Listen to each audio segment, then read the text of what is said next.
Ассаляму-алейкум. Бүгін біз сіздермен 3 заттан тұратын вафли жасаймыз. Ол үшін бізге керегі 2 жұмыртқа, 35-50 грамм миндаль ұны және 70 грамм асқабақ. Жұмыртқаның үстіне теркадан өткен асқабақты саламыз.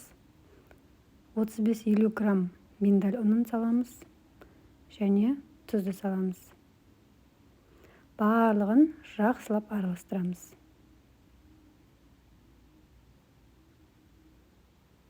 Бұл вафлиді сковородкада да пісіруге болады.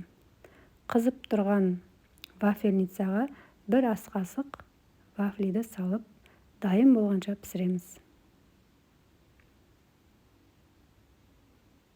Рецепт өте оңай, тойымды және ең бастысы балдар жақсы жейді.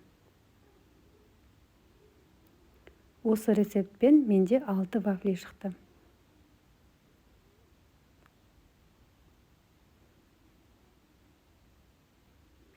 Егер рецепт ұнаватса, менің парақшама жазылып, лайк басып және қоңырауды басып жаңа видеоларды көре аласыздар.